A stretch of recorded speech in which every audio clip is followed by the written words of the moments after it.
Ahora queda partido el video en dos.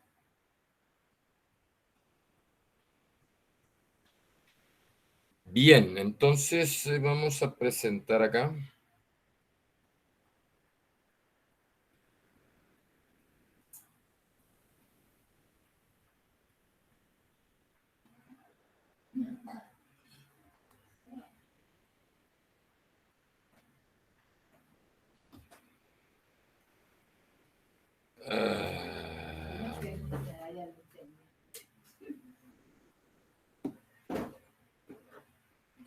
Estoy presentando.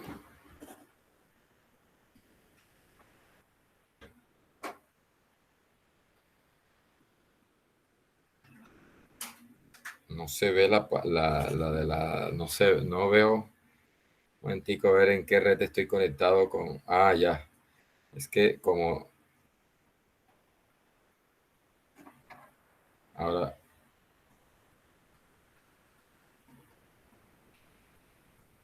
la tablet se conectó a una red ahí toda rara. Entonces vamos a conectarla a la red de aquí mía nuevamente.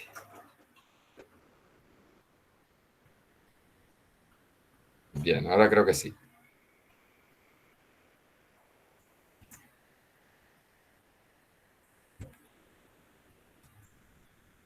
Epa, ahora sí. Bien, entonces continuamos. Eso es, entonces mire cómo se usa la fórmula para cálculo de tamaño de muestra. Mire otro ejemplo de cálculo de tamaño de muestra. Dice, se sabe que la duración en horas de un bombillo de 75 vatios tiene distribución aproximadamente normal con una desviación estándar de sigma igual 25. ¿Cuál debe ser el tamaño de la muestra para que al estimar la duración promedio con un intervalo de confianza al 95%, el error de estimación sea máximo de 5 horas? Entonces, mire, es sencillo, los datos. Tengo sigma igual a 25, tengo que el error debe ser 5 horas y me están diciendo que con una confianza del 95%, o sea que el Z alfa medio es 1 punto para el 95, recuerde que es 1.96, ¿no? Es 1.96. ¿Bien?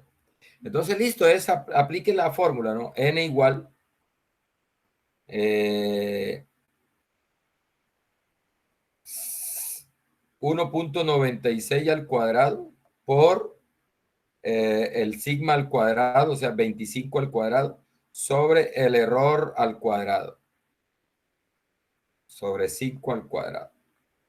Bueno, esto da 1.96 al cuadrado a 20, acá abajo da 25 por 25. Eso es casi 1.96 es casi 4, ¿no? Porque es casi 2, 1.96 es casi 2 al cuadrado, es casi 4 por 25 da casi 100. ¿Sí? Alrededor de unos 100. Mira, ahí da 97. Ahí está la cuenta, 97. Esa es la respuesta ahí, 97. No, 9604 lo redondeamos al entero que sigue. Bien. Bueno, mire, aquí les tengo, este es la fórmula de tamaño de muestra cuando tenemos poblaciones finitas. Este N mayúscula que está acá es el tamaño de la población. Nótese que cuando este N se va para infinito, esto se iría para cero y todo esto se iría para cero. Y entonces nos quedaría esto sobre 1, que es esto, que es la fórmula que tenemos allá. R sigma cuadrado, Z cuadrado, E cuadrado. ¿No? Eso es. Si el N no se va para infinito, si el N es pequeñongo, entonces esto daría mayor que 1. Y esto entre algo mayor que 1 da menor que el C sigma cuadrado, Z cuadrado sobre E cuadrado, ¿no? O sea, este tamaño de muestra que involucra el tamaño de la población da más pequeño que el tamaño de muestra para poblaciones infinitas. Bien. Bueno, ya sabemos qué es cada cosa de eso, ¿no? ¿Qué es cada uno de los términos?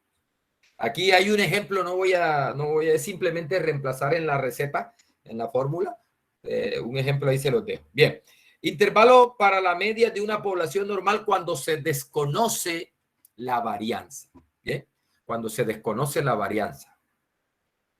El anterior conocíamos la varianza. La población es normal y se conocía la varianza. Ahora es la población es normal y se desconoce la varianza, que es la situación que se presenta en la vida real. Es lo que uno encuentra comúnmente, que uno no conozca ni la media ni la varianza de la población. Bueno, y entonces, ¿para qué dimos la fórmula? Les dije en la clase pasada, la fórmula anterior puede ser aplicable cuando tenemos tamaños de muestra grandes, aunque no conozcamos la varianza. Usamos la varianza muestral como estimador de la varianza poblacional y podemos usar esa fórmula siempre que tengamos tamaños de muestra grandes. Bueno, mire, la idea es que tenemos una población con distribución normal, con la media desconocida y la varianza también desconocida. Entonces, mire, deseamos estimar, seguimos, por ahora queremos estimar es la media. O sea, a pesar de que desconocemos la varianza, por ahora no nos interesa estimar la varianza, sino que el interés es estimar la media. Entonces dice que tomamos una muestra aleatoria de tamaño n de esa población y, bueno, tenemos n observaciones, calculamos la media de la muestra y calculamos la desviación estándar de la muestra. Bueno, un intervalo de confianza al 99%, perdón, al 1 menos alfa por 100% para la media de esa población está dado de esta manera. Mire, mire que la fórmula es muy parecida a la fórmula anterior, solo que aquí se usa S en lugar de sigma. En la anterior, ahí teníamos sigma. Y en la anterior, en el primer caso, aquí teníamos Z. Ahora no tenemos Z, tenemos T. Bien, la razón es lo que vimos allá en el capítulo en la parte de distribuciones de muestreo. Es que esta variable aleatoria, mire, x barra menos mu sobre S sobre raíz de N,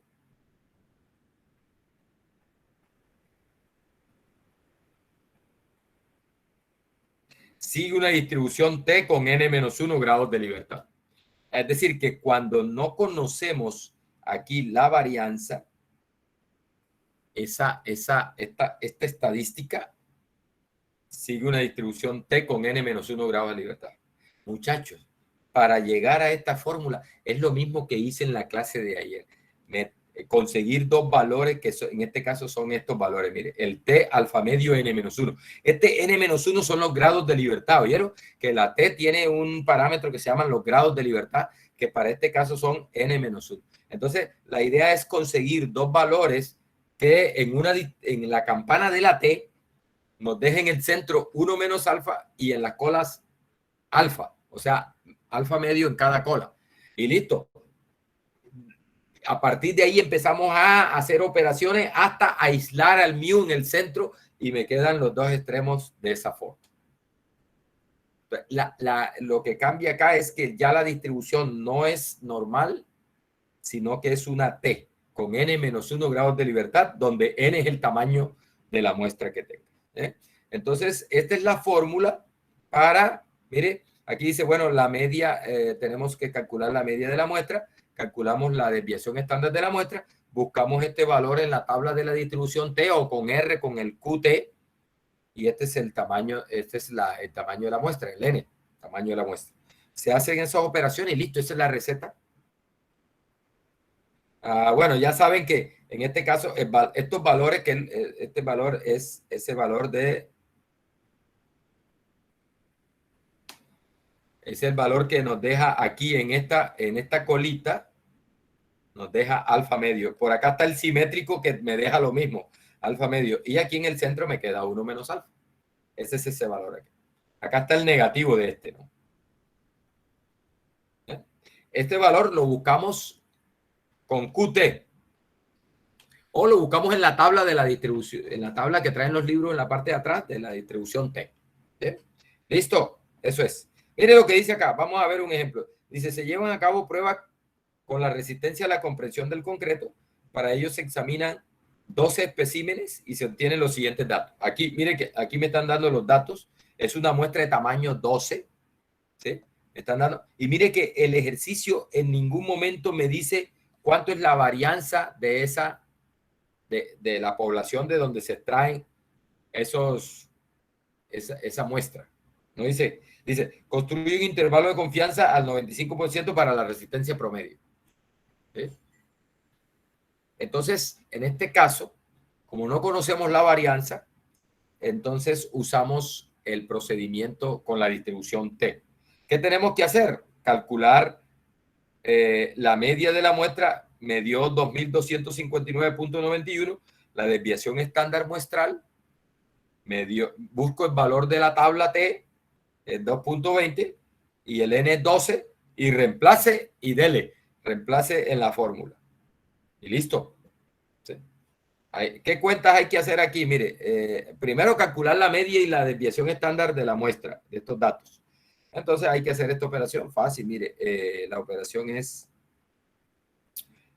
2259.91 menos el valor de la tabla 2.20 por el S es 3556 sobre la raíz de N, o sea, raíz de 12. Ahí está. Ese es para el límite inferior, para el límite superior, más ahí y listo. Ahí están los límites de ese intervalo. Bien. Bueno, aquí les dejo la tabla de la distribución T para ilustrar dónde se encuentra ese valor. Pero recuerde el valor 2.20. Pero recuerde que ya estas tablas están mandadas a recoger. Búscate este valor con QT. Le das la probabilidad que quieres que quede en la cola superior. El intervalo me están pidiendo el 95, o sea, le das aquí 0.025 y le das los grados de libertad. Como son 12 datos, el tamaño de la muestra es 12, tenemos 11 grados de libertad. Recuerde, n-1. ¿Sí? Con eso obtienes este valor con R, QT. De hecho, ni siquiera tienes que buscar ese QT porque tenemos la función t-test. Ojo, ayer les hablé de z-test. El nombre z-test es porque es basada en una normal estándar. Ahora t-test es porque esto está basado en la T y busca los cuantiles en la T y no en la Z. Ojo con eso. No me vaya a confundir las dos funciones. Entonces, mire, tengo el vector de datos. Llamo a la función t-test. Le entrego el vector X. Bueno, aquí solo es obligatorio entregarle el vector X. Ahí, así trabaja.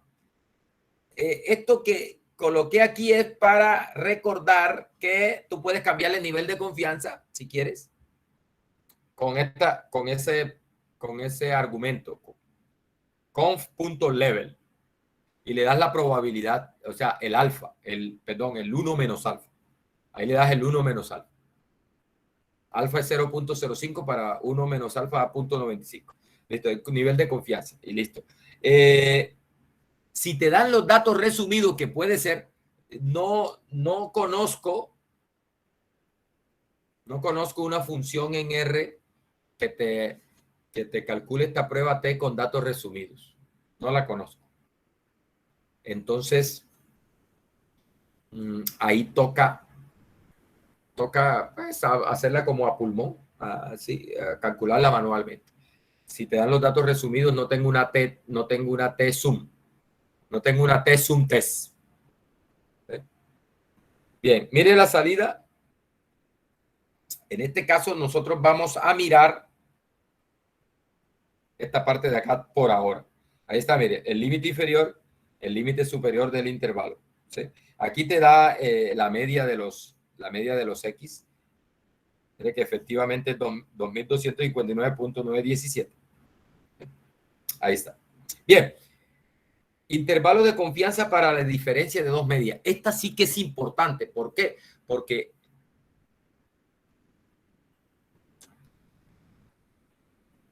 nosotros a veces queremos comparar los promedios de dos poblaciones. No, la población de esta que se le puso un tratamiento y a esta no. Y queremos ver si ese tratamiento efectivamente afecta la respuesta, que puede ser, no, una resistencia, la rapidez de algo o la producción de algo, ¿sí? Entonces nosotros queremos comparar esas dos poblaciones. O por ejemplo, cuando me dicen, no, en la población de hombres contra la población de mujeres, y yo quiero comparar el promedio de algo ahí. Por ejemplo, las mujeres gastan más que los hombres en promedio. No sé. Entonces podemos hacer un estudio para mirar eso. Lo más seguro es que sí. ¿Sí? Comparar promedios, ¿no?, de dos poblaciones independientes. Entonces, mire, aquí enseguida di la fórmula, pero mire, la idea es que, bueno, vamos a ver tres casos en donde pretendemos comparar promedios, tres casos. Un caso donde se conocen las varianzas, o si no se conocen, tenemos tamaños de muestra grande y podemos aplicar ese procedimiento. Un caso donde no se conoce la varianza, no se conocen las varianzas, pero se pueden asumir que las poblaciones tienen igual varianza. O sea, las dos poblaciones que estoy comparando se pueden asumir con igual varianza, que eso puede ocurrir en la vida real bastante. Y el otro caso donde se desconocen las varianzas, pero y además no podemos asumir que son iguales. Entonces, esos tres casos vamos a ver en este de comparación de promedio. Mire, ¿en qué se basa este intervalo de confianza? Estos intervalos de confianza, para no dar la fórmula así tan de un solo trancazo así, ¿en qué se basa eso? Mire, se basa en esta estadística que la vimos en la clase antepasada por allá, cuando estamos viendo distribuciones de muestreo. Mire, si tú tienes dos poblaciones independientes, de una sacas una muestra de tamaño N1 y de la otra sacas una muestra de tamaño N2, calculas los promedios muestrales. Entonces, mire, asumiendo que se conoce la varianza, esta estadística, X barra 1, la media de la muestra 1, menos X barra 2, la media de la muestra 2, ¿sí?, menos la diferencia de promedios poblacionales, eso dividido sobre raíz cuadrada de sigma cuadrado 1 sobre N1 más sigma cuadrado 2 sobre N2. Esa variable aleatoria, esa estadística, sigue una distribución normal estándar. ¿Ah? El procedimiento es el mismo que hice ayer.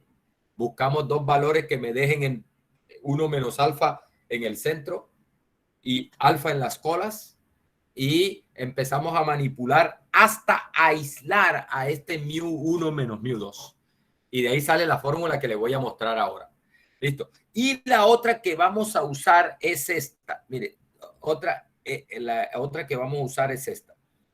Que X barra 1 menos X barra 2 menos la diferencia de promedios poblacionales sobre S cuadrado sub P. Ya les digo que ese bendito S cuadrado sub P es una varianza ponderada calculada a partir de las dos muestras, que multiplica a 1 sobre N1 más 1 sobre N2. Esta bendita estadística sigue una distribución T con N1 más N2 menos 2 grados de libertad. Y a partir de ella se hace lo mismo, ¿no? Se buscan valores en la T que deje 1 menos alfa en el centro, alfa en las dos colas, si el intervalo es bilateral, alfa en las dos colas, y lo mismo, se hace la transformación ahí dentro para aislar a mu1 menos mu2 y aparece otra forma. Y otra que vamos a usar El tercer caso de donde sale en esa fórmula es esta. Vamos a ponerla aquí con un azul.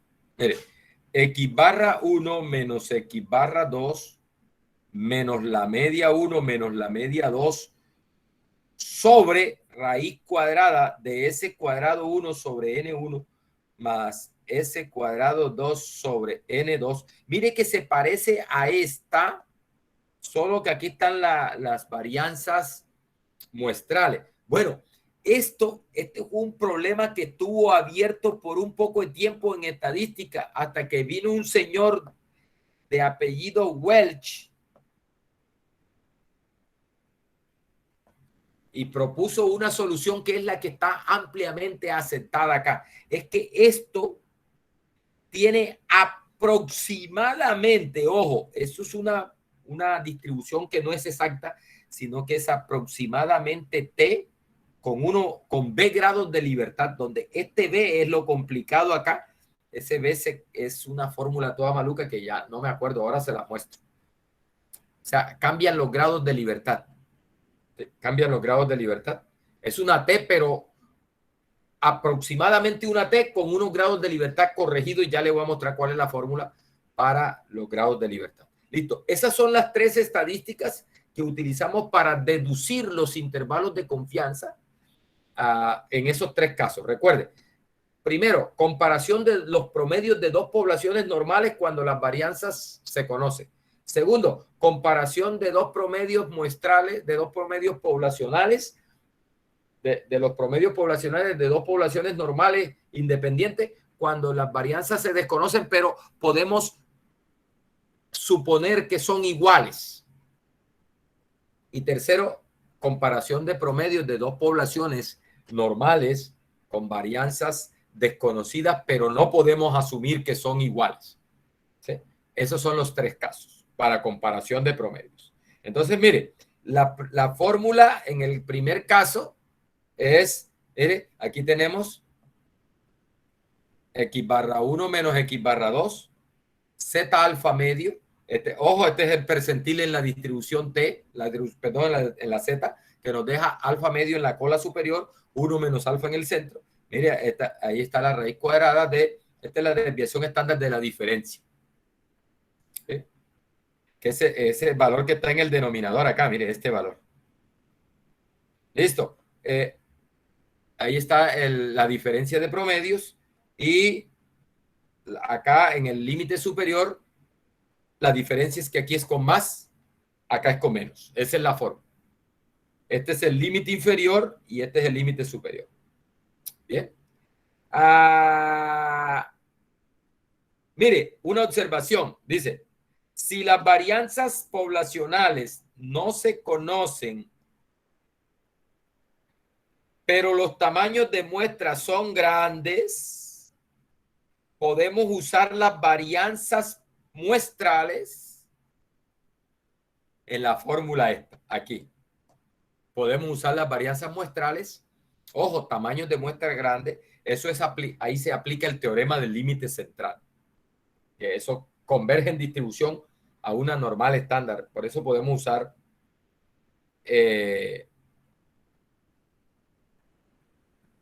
las desviaciones, podemos usar la Z, aunque se desconozcan las varianzas, siempre que los tamaños de muestras sean grandes. ¿Bien? Listo, mire, vamos a mirar un ejemplo. Dice que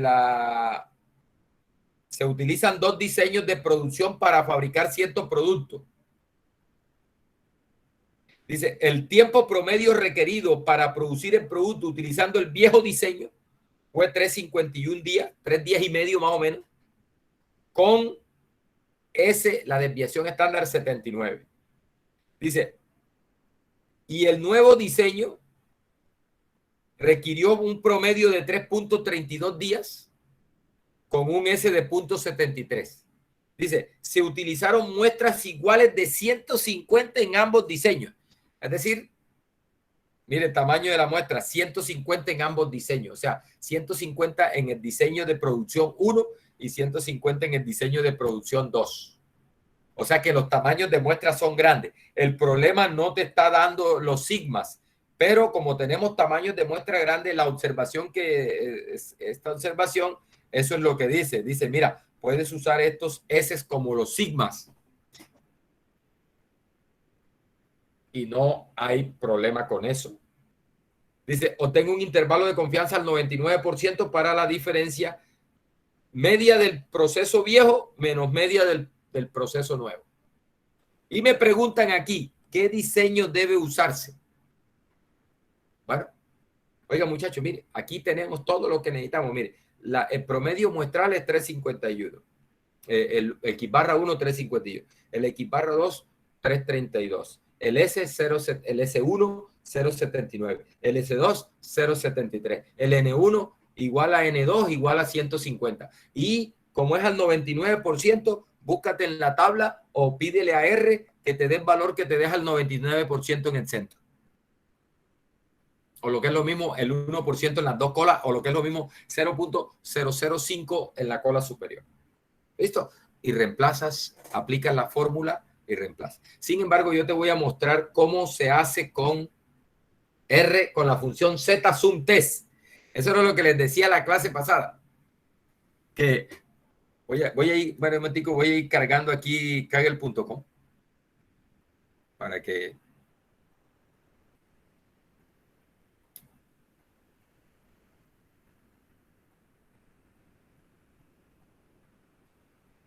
siempre se demora ahí para cargar. El que tenía yo ayer,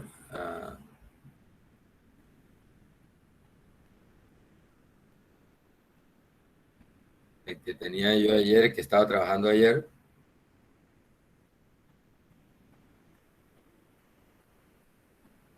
creo que era este.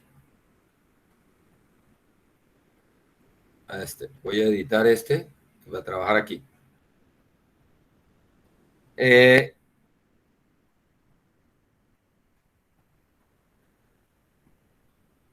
Y voy a mandar el primer bloque para que me cargue la librería.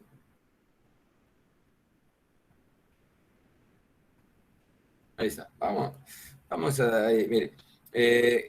Mire, le voy explicando acá mientras carga ya. ZZoomTest. Eso era lo que les decía ayer. Esta función sirve para una población y para dos poblaciones. Como en este caso son dos poblaciones, mire, le entregamos ZZoomTest, le entregamos la media .x. Esta es la media de la población 1. La media de la muestra tomada de la población 1. No es la media de la población 1, es la media de la muestra tomada de la población 1. El sigma X es la desviación estándar de la población 1, que se asume conocida. Claro, aquí le estamos dando la desviación estándar muestral por lo de los tamaños de muestra que son grandes, entonces no importa. Le asumimos 0.79, aunque ese es la desviación estándar muestral, pero como los tamaños de muestra son grandes, usamos la observación aquella que dice, bueno, usa la sigma, usa los S como sigma. Listo, mire, y aquí le damos el NX 150. Bien, y le damos los datos para la población 2, que aquí se identifica con Y. La media punto Y es la media de la muestra de la población, tomada de la población 2. El sigma punto Y es la desviación estándar de la población 2, el tamaño de la muestra tomada de la población 2. Y este conf level no es obligatorio, recuerden, este conf level es para... bueno, en este caso sí es obligatorio, porque el intervalo me lo están pidiendo al 99% y esto lo trae, esa función trae eso en 95%. Entonces aquí tienes que darle obligatoriamente .99 para que te haga para que te calcule bien ese intervalo.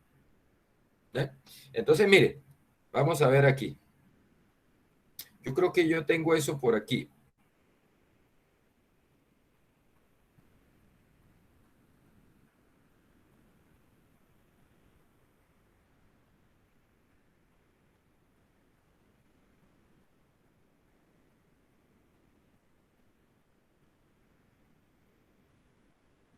No, no tengo ese ejemplo resuelto aquí. Vamos a hacerlo, eso no tiene mucho problema aquí.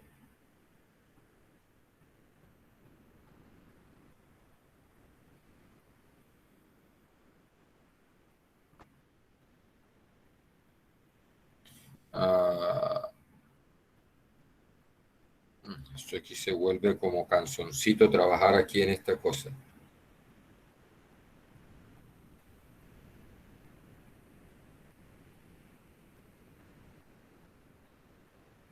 Z-Zoom test. Muy bien. Vamos a copiar aquí. Ay, ay, porque se me des.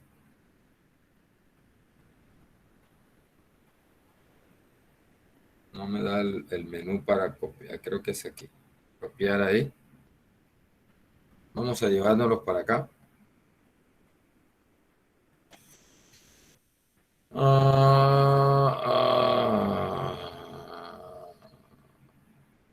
Esto es lo que estaba haciendo ayer.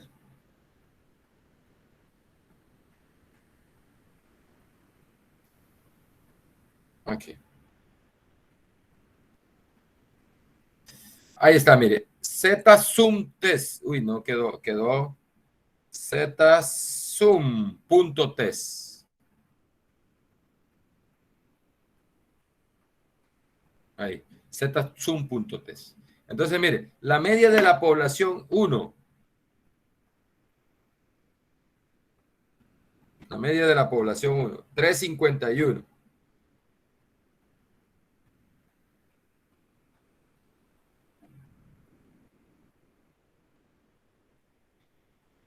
3.51. El sigma 1 dice que es 0.79, creo que fue.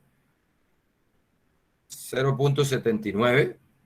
El N de la población, el NX, el tamaño de la muestra tomada de la población 1, 150. La media Y, 3.30 y tanto.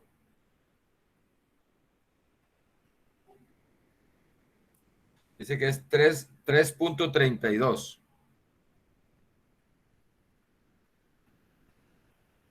3.32.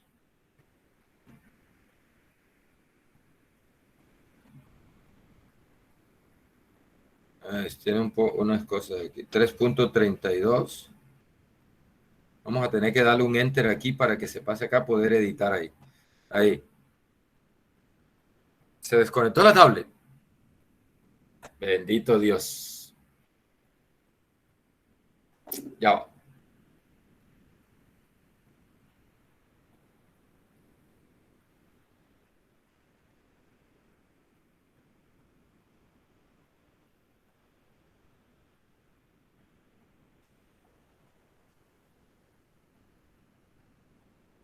Bien. Listo. Entonces, mire, la media ya es 3.32. El sigma Y dice que es 0. Creo que es 72, ahora miro. Y el NY es 150. ¿Sí? Y vamos a ver, punto 73. Es el sigma Y, punto 73 aquí. Bien. ¿Listo? Ah, bueno, ¿qué falta? El conf level. Porque si lo mandas así, te hace el intervalo al 95. Entonces tú le dices conf.level y le dices igual 0.99. Listo, un intervalo del 99%. Listo, ahí está, mire. Mire que dice prueba Z de 2 muestras. Mire, dice prueba Z de 2 muestras. Observamos acá en la parte de abajo donde está el intervalo de confianza. Dice, mire que dice que es un intervalo de confianza al 99%. Ahí está, sencillo, sencillo. Muchachos, una cosa solamente para la pregunta, ya calculamos el intervalo de confianza, pero la pregunta que me hace el ejercicio es, ¿qué diseño debo usar? ¿Cuál de los dos diseños debo usar? Recuerde que lo que quieren es disminuir el tiempo de producción, seguramente. Hay un diseño de producción para fabricar un producto y están proponiendo un nuevo diseño para fabricar el producto y de pronto quieren mirar si en realidad el nuevo diseño tiene un tiempo significativamente menor de fabricación que el otro. Entonces, ¿cómo tomamos la decisión para decidir, bueno, cuál diseño es mejor? Efectivamente hay una diferencia significativa en esos tiempos promedio, en los promedios poblacionales. ¿Será que podemos asumir que efectivamente el diseño el diseño nuevo es mejor que el diseño viejo? Entonces, mire, para eso, el análisis que hacemos es esto. Mire, pueden ocurrir tres cosas. Aquí no tengo la salida, pero acá sí. Mire que en este caso, ese intervalo de confianza tiene el límite inferior negativo y el límite superior positivo. ¿Sí? Es decir, 0 está metido en ese intervalo. Hay tres cosas, tres situaciones que se pueden dar. Una, esa que ocurrió ahí. Es decir, que el intervalo nos quede así. ¿Ve? Límite inferior, límite superior y que el 0 quede entre esos dos límites. O sea, límite inferior negativo, límite superior positivo. Cuando 0 está entre esos dos límites, lo que concluyo es que la media 1 menos la media 2 no es significativamente distinta de 0. O sea, es igual a 0. Y de ahí resulta que la media 1 es igual a la media 2. O sea que lo que está mostrando, por lo menos el resultado de este experimento, lo que está mostrando es que no hay una diferencia significativa entre los promedios poblacionales en cuanto al tiempo de producción. En otras palabras, ingeniero de producción, no has logrado disminuir no has logrado disminuir significativamente el tiempo que le toma a la producción de ese producto. La otra situación, jóvenes, que puede ocurrir, que no está pasando acá, es esta. Una situación 2. Límite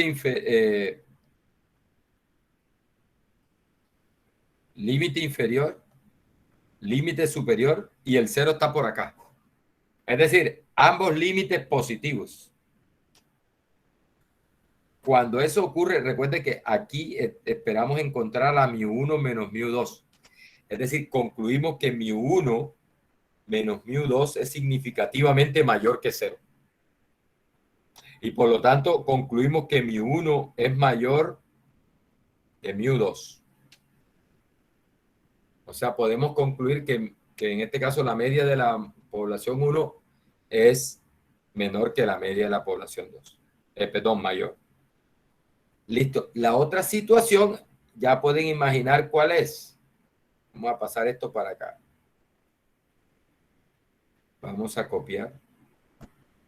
Vamos a pegar. La otra situación que puede ocurrir es esta, jóvenes. Miren. Que ahí está el límite inferior, el límite superior. Y voy a escribir con otro color para diferenciar aquí. Mire. Y el 0 ya no está de este lado, sino que el 0 quedó por acá. O sea que tenemos esta situación. Límite inferior menor que 0, límite superior menor que 0. ¿Listo? Y aquí entre esos dos valores se encuentra esa diferencia. Es decir, que esa diferencia es menor que 0. Y de ahí concluimos que la media 1 menos la media 1, esa es menor, la media 1 es menor que la media 2. Ahí están las tres situaciones que pueden ocurrir. Entonces, si el intervalo contiene a 0, concluimos que no hay una diferencia significativa en los promedios poblacionales. Recuerde que estamos tratando de estimar la diferencia de promedios poblacionales. Si el intervalo queda todo metido en la parte del eje positivo, es decir, para valores mayores que 0, entonces concluimos que la media 1 es mayor que la media 2. Y si el intervalo queda metido en la parte negativa, concluimos que la media 1 es menor que la media 2. ¿Sí? Entonces, en este caso, en realidad no podemos decidir, o sea, no hay evidencia, uno habla así en estadística, uno dice, no hay evidencia en la muestra de que las dos poblaciones tengan promedios diferentes. Por lo tanto, ¿qué diseño puedo usar? Si lo único que interesa es el tiempo de producción, cualquiera de los dos. ¿Sí? Cualquiera de los dos. Si lo que interesa únicamente es el tiempo de producción. Bueno, ya de pronto, no, el diseño nuevo es más eficiente por alguna razón, porque es más económico, aunque demore lo mismo, es más económico, requiere menos operario. Bueno, ya hay otra decisión, ya. Pero en cuanto al tiempo promedio de producción, no muestra que haya diferencias significativas. Bien, eso es. Oiga, cuando se desconocen las varianzas, ojo, este caso que acabamos de ver es con las varianzas conocidas. Cuando se desconocen las varianzas, hay dos situaciones. Que las varianzas se asuman iguales o no. Mire la situación. Suponga que tenemos dos poblaciones independientes, distribución normal, medias desconocidas, mu1 y mu2, y varianzas también desconocidas. Entonces, ¿cuál es la situación? ¿Sí? Se desea estimar nuevamente la diferencia de los promedios, ¿no? La diferencia de promedio. Deseo estimar con un intervalo de confianza al 1 menos alfa 100%. Bueno, vamos a la población 1, tomamos una muestra de tamaño N1. Vamos a la población 2, tomamos una muestra de tamaño N2. ¿Sí? Calculamos la media de la muestra 1, la media de la muestra 2, la varianza de la muestra 1 o la desviación estándar de la muestra 1, desviación estándar de la muestra 2 y si se puede asumir que las varianzas son iguales, ojo, primer caso, las varianzas iguales, pero se desconoce, entonces tenemos esta fórmula para nuestros límites de confianza. Recuerde, mire que aquí aparece S sub P, que es una varianza que se calcula como un promedio ponderado de las dos varianzas muestrales que se puede demostrar que si efectivamente las varianzas son iguales a nivel poblacional, entonces esta S sub P resulta ser un estimador insesgado para esa varianza común de las dos poblaciones. Ya les digo cómo se calcula ese S sub P, que lo único raro nuevo ahí es esto, mire.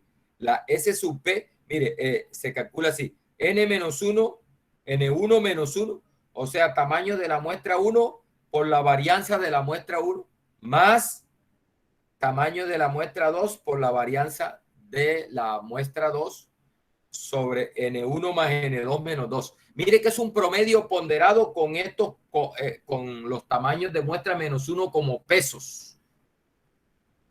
Lo que se conoce como un promedio ponderado. Este es un promedio ponderado de las varianzas. O sea, es un promedio de las varianzas, pero es un promedio ponderado. ¿Ponderado por qué? Por los tamaños de las muestras. Son los pesos. Y al extraer raíz cuadrada obtenemos lo que se conoce como el S sub P. ¿Sí?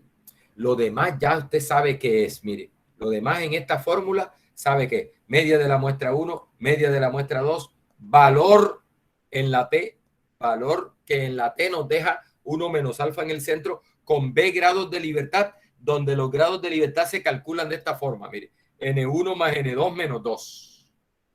N1 más N2 menos 2. ¿Sí? El valor ya sabemos del percentil de la distribución T. Lo demás es conocido, ¿no? Lo demás, y bueno, lo novedoso es cómo se calcula ese sub P. Te repito, es una estimación de la varianza común que asumimos que son iguales, ¿no? Las dos varianzas poblacionales, las dos poblaciones tienen la misma varianza común. pero no la conocemos. Entonces, esa varianza común no conocida se estima la varianza se estima con esto. Y la desviación estándar esa común se estima con la raíz cuadrada de la varianza esa común. Listo, muchachos, mire. Ejemplo. Tenemos dos muestras. Dice, se desea determinar si la adición de nitrógeno a cierta sustancia utilizada en la fabricación de semiconductores influye en la resistencia de esto, la resistencia eléctrica. Dice, para eso se toman 10 muestras de la sustancia con nitrógeno y 10 muestras sin nitrógeno. O sea, le adicionan nitrógeno a la sustancia para ver si eso afecta la resistencia eléctrica del material. Dice, y se mide las resistencias en cada caso. Se obtienen los siguientes datos. Ahí está, mire. Con nitrógeno, datos de resistencia eléctrica. Sin nitrógeno, datos de resistencia eléctrica. Dice, calcule un intervalo de confianza al 95% para la diferencia de la resistencia promedio de la sustancia con nitrógeno y sin nitrógeno. Asuma que se tienen varianzas iguales. Me están diciendo, las varianzas son iguales. Es decir, me está diciendo, aplica la fórmula anterior. Dice, saque conclusiones. Eso es lo más importante acá. Poder concluir, bueno, ¿qué concluimos? ¿Será que los dos materiales tienen la misma resistencia eléctrica o uno tiene una resistencia más pequeña que la otra? Mire que estamos comparando ahí en este caso dos poblaciones. La población de todos los posibles conductores esos de ese material adicionándole nitrógeno y sin adicionarle nitrógeno. Esas dos poblaciones. Estamos comparando sus promedios. Bien. ¿Qué tenemos que hacer? Calcular la media de la muestra 1, calcular la media de la muestra 2, calcular la varianza de la muestra 1, calcular la varianza de la muestra 2, ¿sí? Calcular el S sub P, reemplazar en la fórmula y ahí obtenemos este intervalo. Ahora le muestro cómo lo hacemos con R. Mire, este intervalo. Oiga, lo mismo que le expliqué para el caso anterior es válido acá. Lo mismo, para tomar conclusiones, para sacar conclusiones. ¿Será que son iguales o son distintas las resistencias? Mire que en este caso el intervalo, ambos límites son negativos. ¿Qué significa eso? Que μ1 menos μ2 es significativamente menor que 0. Es decir, que μ1 es significativamente menor que μ2. Esa es la conclusión. Es decir, efectivamente, recuerde que la población 1 es la población con nitrógeno y la población 2 es sin nitrógeno. Entonces, la población 1 tiene un promedio significativamente menor que la población 2. Es decir, que el agregarle nitrógeno a la sustancia efectivamente reduce la resistencia eléctrica del material. Ojo que esto es resistencia eléctrica. No es resistencia a estiramiento, no, es resistencia a la corriente eléctrica. Eso, sabe que el ser humano ha peleado toda la vida contra la resistencia eléctrica. El ser humano está en una búsqueda constante de materiales que sean superconductores. Claro, para que no haya pérdida de energía cuando se transporta la corriente de un lugar a otro. Entonces, mire que ahí consiguen reducir significativamente la resistencia eléctrica del material, ¿no? Mire, ¿cómo lo hacemos con R? Fácil, fácil. Bueno, aquí está la conclusión, ¿no? Como el intervalo contiene a 0, perdón, ambos límites son negativos, entonces concluimos que la media con nitrógeno es menor que la media sin nitrógeno. ¿Sí? Poblacional, ojo, la media poblacional. Mire, ¿cómo lo hacemos con R? Metemos los datos de la muestra 1 en un vector, metemos los datos de la muestra 2 en un vector y llamamos a la función t-test, que fue la misma que llamamos en el caso de una población, ¿no? Pero ahora le entregamos dos vectores. Vector de la muestra 1, el de la muestra 2. Y muchachos, cuidado con esto. Mire, esta opción aquí es obligatoria en este caso. obligatorio. ¿Por qué? Porque esta opción por defecto viene en falso. ¿Sí? Por defecto viene en falso. O sea, predeterminadamente eso viene en falso. Eso significa que él va a hacer, va a calcular el intervalo de confianza para la diferencia de promedio sin asumir varianzas iguales. Y como en este problema me dicen que asuma varianzas iguales, entonces yo tengo que decirle, ojo, use varianzas iguales. Use el procedimiento de varianzas iguales. Es decir, calcule el S sub P y aplique esta fórmula que están acá, esta fórmula con este S sub P y este procedimiento. ¿Sí? Si no le pone var equal igual true, entonces te hace el procedimiento que sigue, que no te lo estoy pidiendo ahí. Ojo, en el examen eso es mortal, si se te olvida eso.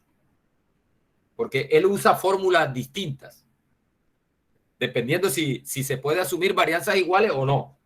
Entonces, cuidado. La única advertencia es eso, ¿sí?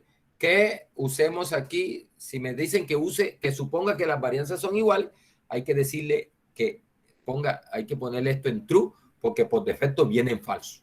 Y él toma varianzas diferentes por defecto. Y bueno, el nivel de confianza, ya saben, es que yo le puedo variar el nivel de confianza con esa opción conf level, lo mismo que las otras. Listo, mire, ahí está la salida. Observe acá, ¿sí? Que el resultado aquí, mire que es un intervalo del 95, ¿sí?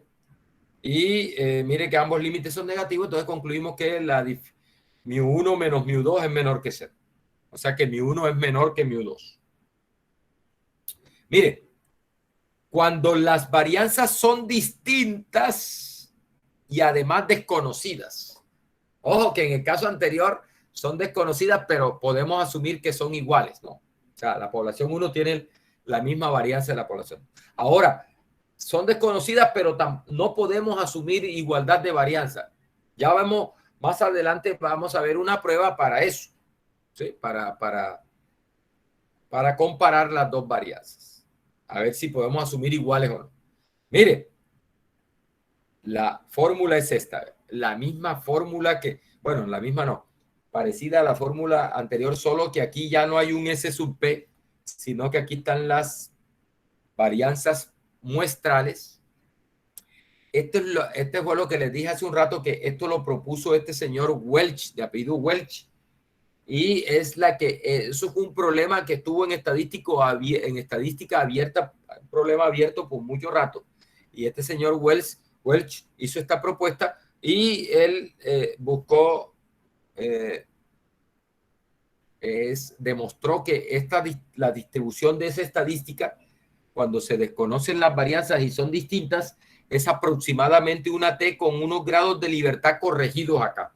Lo único raro de esta fórmula son estos grados de libertad, de cómo se calculan esos grados de libertad.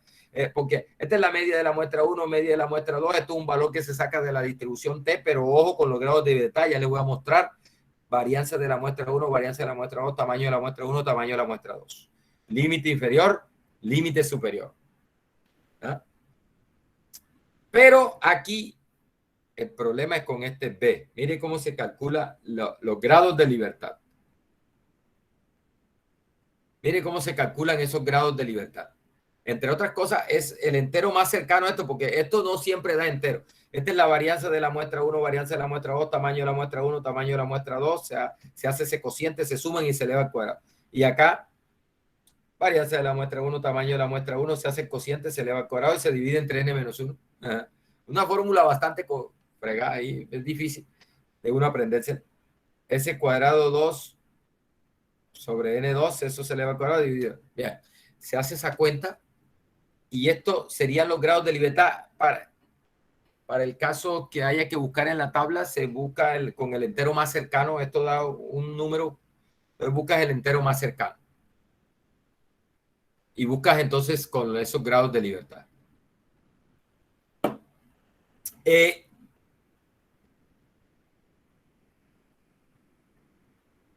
Con el mismo ejemplo anterior de la nitrógeno, de eso de las muestras con nitrógeno y sin nitrógeno, me piden que hay el intervalo de confianza sin suponer que las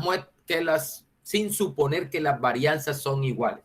Es decir, vamos a suponer que no conocemos la varianza y que además asumimos que son distintas. Mire, de hecho, bueno, ¿y cómo sé si asumo varianzas iguales o no? Mire aquí, que la varianza de la muestra con nitrógeno es 0.005, mientras que sin nitrógeno es 0.03. Es decir, que es prácticamente, esta es 10 veces más grande que esta. ¿Sí la ve? O sea, aproximadamente, pues, si tú multiplicas esto por 10, te queda 0.05 a multiplicar por 10, 0.529. Y este es 0.0348. Mire que más o menos a multiplicar esta por 10 me quedan más o menos del mismo orden. ¿Sí? Más o menos del mismo orden. Entonces, eso significa que la varianza del material sin nitrógeno es 10 veces más grande que la varianza del material con nitrógeno. Es decir, que, y como esos son varianzas muestrales, pero las varianzas muestrales me dicen, son un reflejo de lo que está pasando con las varianzas poblacionales. Entonces, en ese caso, enseguida uno se da cuenta que no debería asumir varianzas iguales. No debería asumir varianzas iguales porque las varianzas muestrales son bastante diferentes. ¿Sí? Una es 10 veces la otra. Entonces me mandan como ejemplo, dice, si en el ejemplo anterior no hubiera sido posible suponer que las varianzas de las poblaciones son iguales, como efectivamente me sospecho por las varianzas muestrales, entonces, mire, al calcular los grados de libertad te da 12. O sea, al aplicar esta fórmula, nos da 12. ¿Sí? Mire, sin aplicar esta fórmula, los grados de libertad serían 18. Es decir, si asumiéramos varianzas iguales, los grados de libertad serían 18. Al aplicar ese procedimiento con varianzas desiguales, los grados de libertad son 12. Es decir, perdemos 6 grados de libertad. Perder grados de libertad, recuerde la gráfica que les mostré de la T. Cuando tú pierdes grados de libertad en la T, lo que hace es aumentar las colas de la distribución. O sea, a medida que los grados de libertad disminuyen, la T se va volviendo más amplia en las colas más altas, y por lo tanto hay más probabilidad en la cola. Y por lo tanto, los percentiles que te dejan 1 menos alfa en el centro se van alejando. Y recuerde que el error de estimación depende de ese valor T, porque el error de estimación es T por S sobre raíz de N. A medida que el T aumenta, aumenta el error de estimación. O sea, en otras palabras, disminuye la precisión de la estimación. Es decir, perder grados de libertad no es bueno.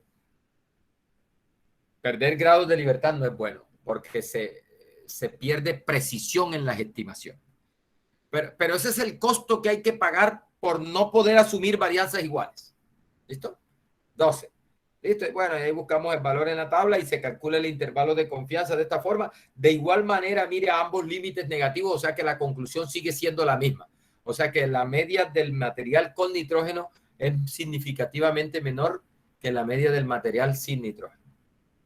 Mire, ¿cómo lo hacemos con R? Fácil. Mire, la misma. Esto aquí ya no es obligatorio. Mire. No es obligatorio. ¿Por qué? Porque esto es lo que ella trae por omisión allá adentro. Predeterminadamente, eso lo trae en falso. O sea que tú puedes quitarlo sin problema y te hace, esto lo puedes quitar sin problema. Y ella, de manera predeterminada, te hace mira, ¿cómo sabes que te está haciendo la prueba esta de varianzas desiguales? Porque mire que dice Welch. Aquí. Welch. Ese Welch fue que le dio solución a ese problema, ¿no? Dice, prueba T de 2 muestras de Welch. Cuando leas Welch, esa es la prueba esa con los grados de libertad corregidos por esa fórmula que propuso Welch. Eso es. Entonces, ojo, por eso es que yo le insisto que cuando vaya a hacer la prueba, mire que es la misma función t-test.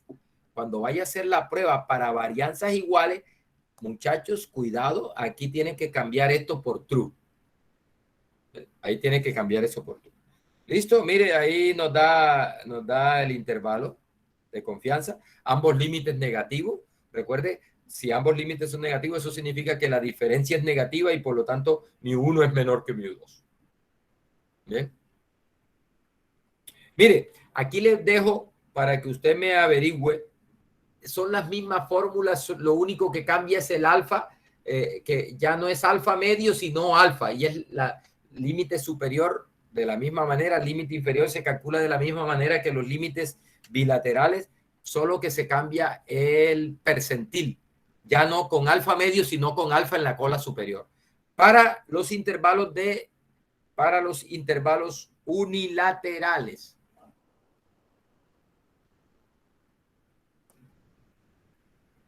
¿Sí? Intervalos de confianza unilaterales y, ojo, este también tamaño de muestra para estimar a la diferencia. ¿Cómo se estimaría ese tamaño de muestra? Bueno, muchachos, observaciones pareadas. Este tema, ¿cuál es la idea? Es una forma diferente de planear los experimentos.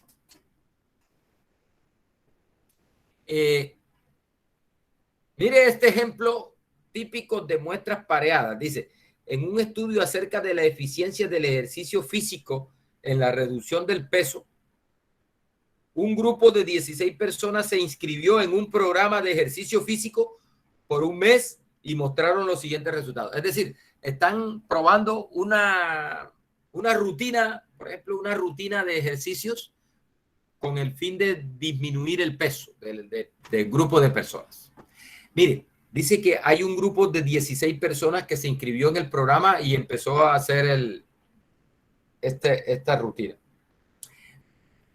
Hay dos formas de yo plantear este experimento. Por ejemplo, si quiero un tamaño de muestra de 16, como en este caso, una forma, póngale atención porque es clave esto, una forma de yo desarrollar este experimento. Si yo quiero un tamaño de muestra 16, vamos a fijar el tamaño de muestra en 16. Entonces, una forma de hacer este experimento es tomar un grupo de 32 personas. ¿Listo?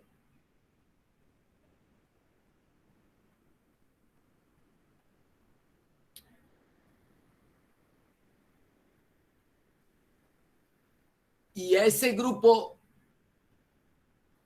a uno de esos grupos, lo dejo libre. Váyase y coma lo que sea, aleatoriamente. Vaya y viva su vida normal. Usted no va a participar en el programa de ejercicio. Y a otro grupo lo someto al programa de ejercicio. Después del mes de ejercicio, comparo los pesos. Bueno, primero los pesos, a todos los pesos, y tengo los pesos iniciales. Tengo los pesos iniciales de cada grupo y tengo los pesos finales de cada grupo. ¿Sí? Al final los reúno a todos, al grupo que no participó de la actividad física y al grupo que participó de la actividad física, y los pesos.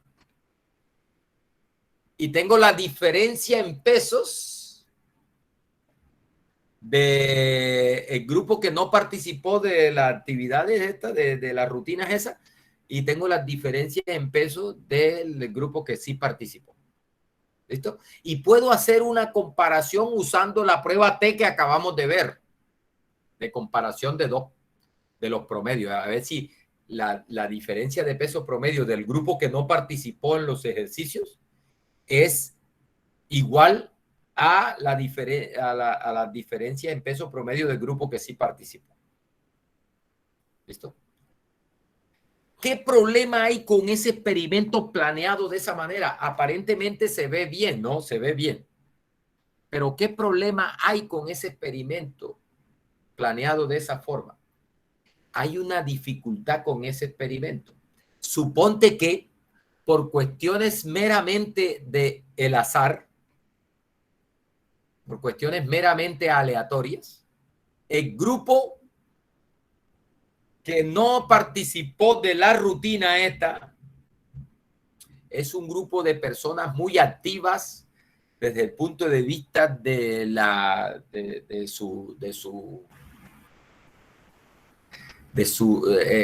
actividad física en su vida. Le gusta hacer ejercicio. Monta bicicleta, juega fútbol.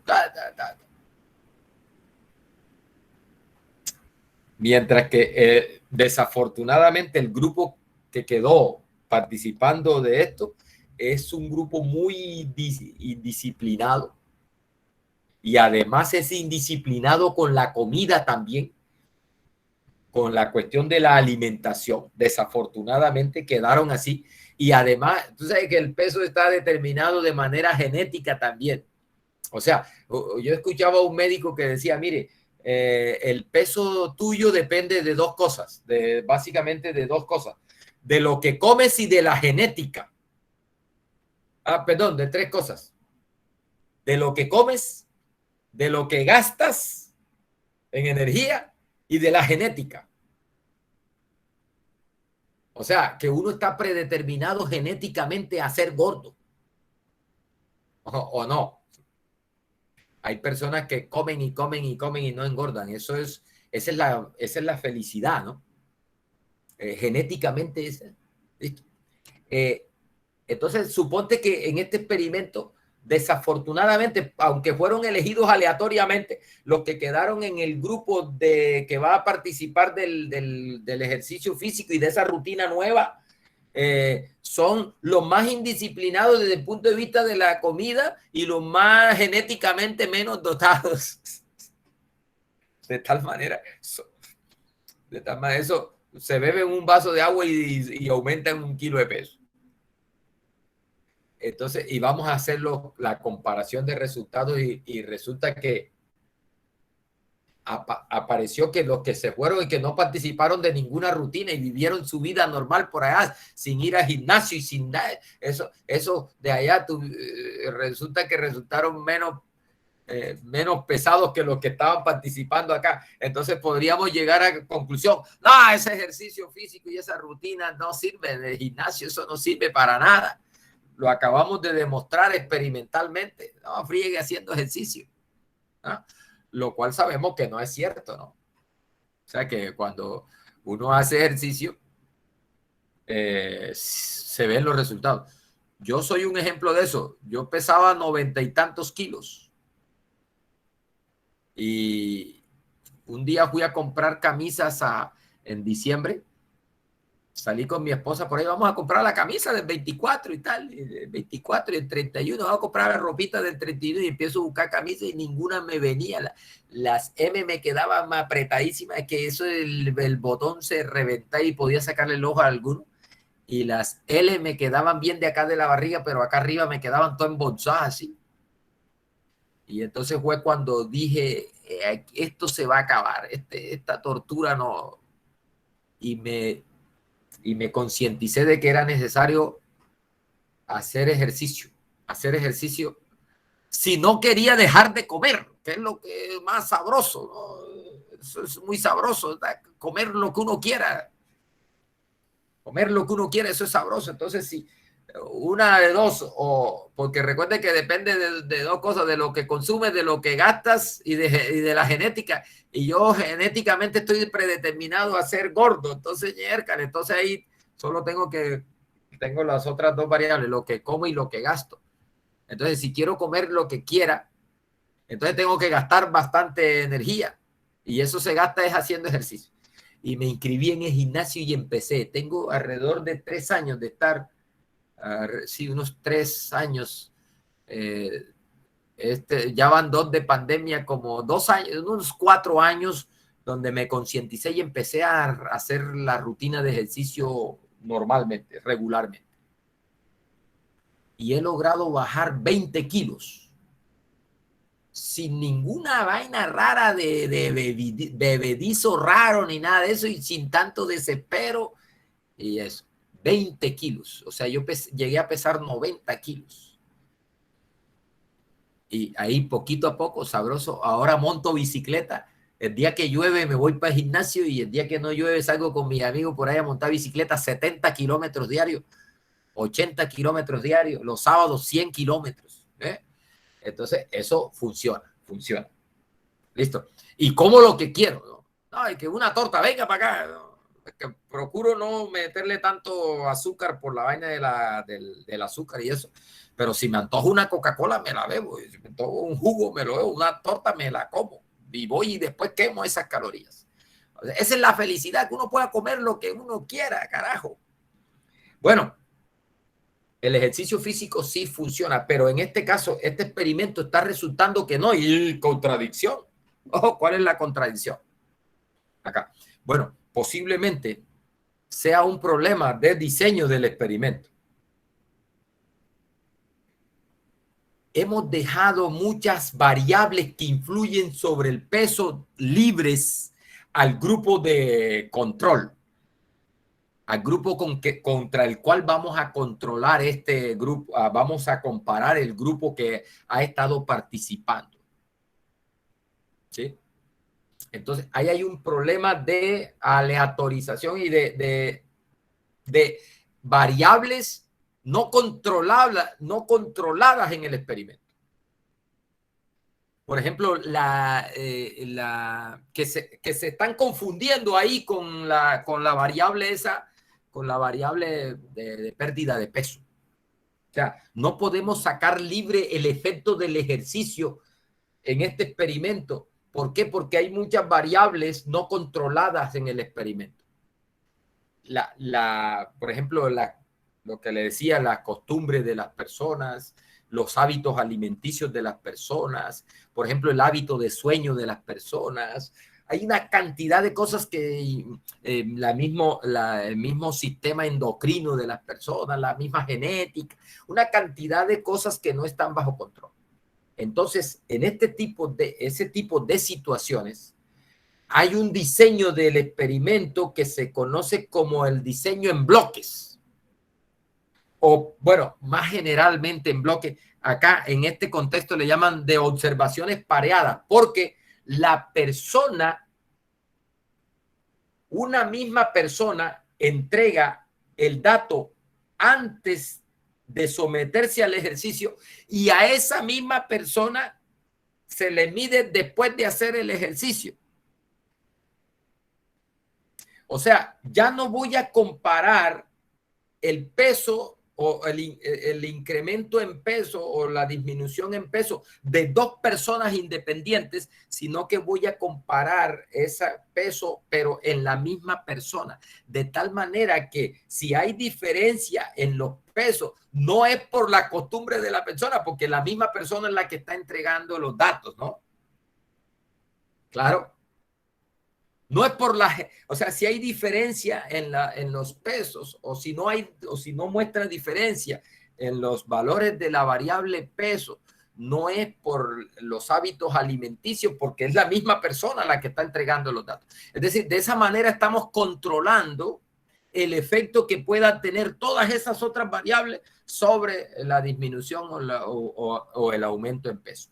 A estas observaciones se le conocen como, a estos experimentos se le conocen como experimentos de observaciones pareadas, por pares, o experimentos ya en forma más general. En un curso que se llama diseño de experimentos, uno dice que esto es un experimento en bloques. Cada persona es un bloque. Listo. Entonces, mire, ¿cómo se procede en este caso? Ojo, ¿cuál es la ventaja de este experimento hecho de esa manera? Que de alguna manera se controla el efecto de otras variables que influyen sobre la variable de respuesta, que en este caso es peso,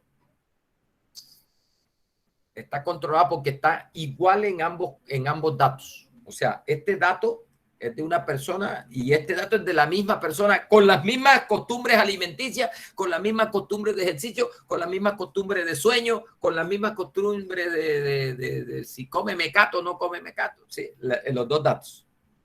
Es decir, que de esa manera controlamos el efecto de esas variables en la respuesta. Listo.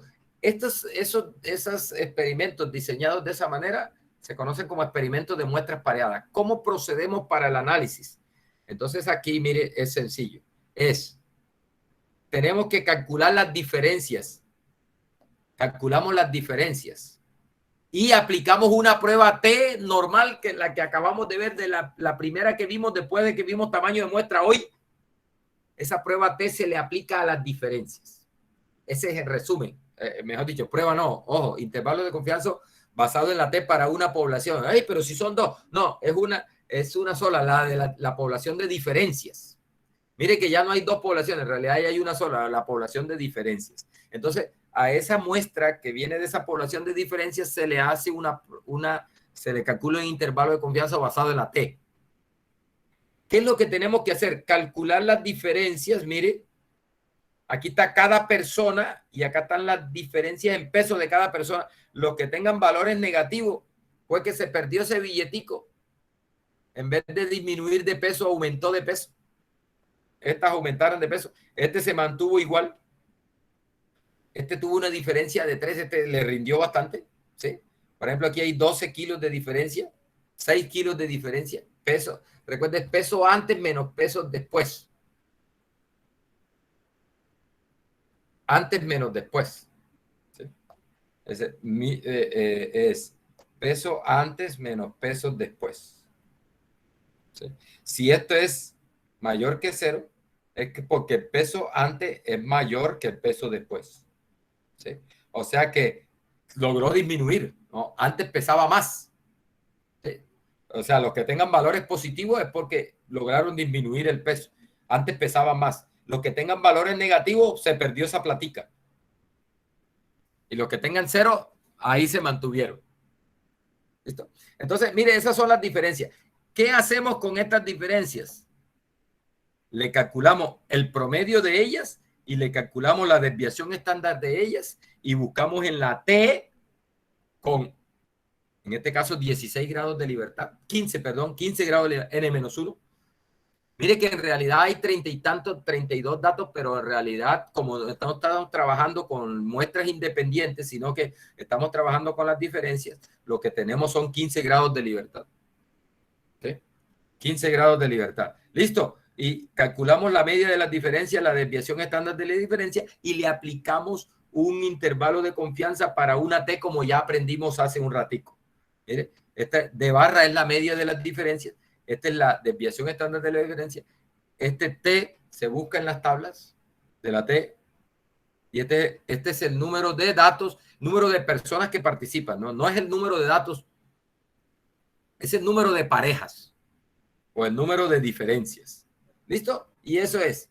Así se construye un intervalo de confianza. La misma interpretación que el intervalo tiene a 0, el intervalo está todo en la parte negativa, el intervalo está todo en la parte positiva. ¿Sí? Para concluir. ¿Listo? ¿Cómo lo hacemos con R? Bueno, ahí está el ejemplo, los cálculos que se hacen y todo. Mire, les voy a mostrar cómo se hace con R. Elegante la forma de hacerlo con R. Mire, metes los datos antes, metes los datos de peso después. Le dice, llamas a la misma función t-test, y le dices, le entrega el vector de los pesos antes, el vector de los pesos después. Él va a hacer la diferencia peso antes menos pesos después. ¿Listo? O sea, el que le entregues de primero menos el que le entregues de segundo. Y, ojo, muchachos, ojo con esto, mire. Pirate igual true.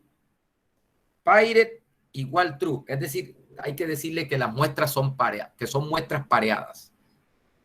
Porque si no le dices aquí true, Entonces ella tiene esto en falso y te hace una prueba para dos poblaciones independientes que no es.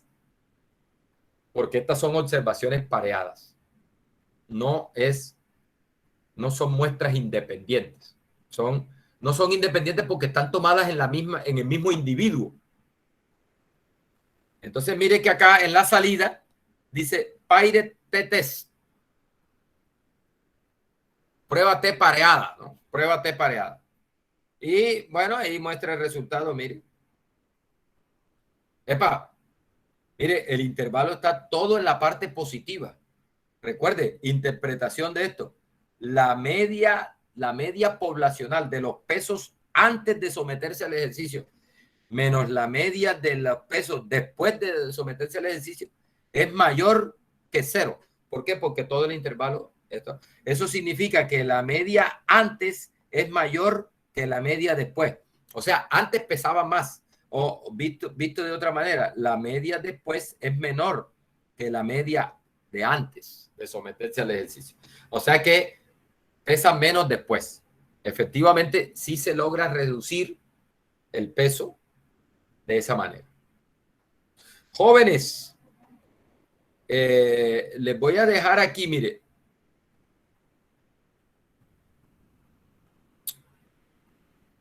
Tres temitas para que ustedes me hagan el favor y lo revisen y lo estudien. Y ahí terminaría este capítulo. Mire, se va a averiguar intervalos. Aquí está en la presentación. Ya yo creo que ya le pasé la presentación ahí a la SEC. Intervalos de confianza para la proporción poblacional. Intervalo de confianza para la diferencia de dos proporciones. Y intervalo de confianza para la varianza poblacional. Esos tres temitas, me hace favor, se hace la consulta y me dicen cuándo están listos para activarles el taller. Vamos a evaluar este tema con un taller. Y prueba de hipótesis sería el examen final, el examen parcial sería de pruebas de hipótesis. Entonces, les voy a dar, no sé, un tiempito para que le dé tiempo de examinar estos temas. No se enfrente al taller sin haber mirado estos tres temas que están aquí. Mire, ahí están desarrollados. Ahí están desarrollados con sus ejemplos. ¿Sí? Ahí están desarrollados con sus ejemplos. Ahí están desarrollados con sus ejemplos. Están las funciones, cómo se hace con R y esas cosas. Entonces, no se deje tomar, no se presente al examen, al taller, sin haber revisado primero esto, porque les voy a preguntar eso en el taller. Entonces, Secre, me dices si estará por ahí la Secre o se habrá ido y se durmió. Me dicen, yo creo que vamos a darle un tiempito. Me dicen cuándo quieren que le active el taller.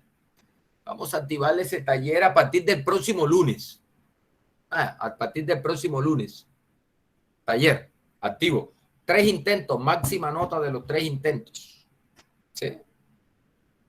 Todo lo que tiene que ver con intervalos de confianza. Todo lo que tiene que ver con esta presentación. Entre en el taller. 3 intentos, máxima nota de los 3 intentos. Me recuerda, Secre, para el lunes. Profe, le recuerdo que usted quedó de activar el taller. ¿Sí? Para siempre que a uno se embolata por ahí, se le olvidan las cosas. Te recomiendo eso, mi Secre. Bueno, muchachos, vamos a ver el arroz. Muchas gracias por su atención. Ha sido todo por hoy. Feliz noche. Nos vemos la próxima semana.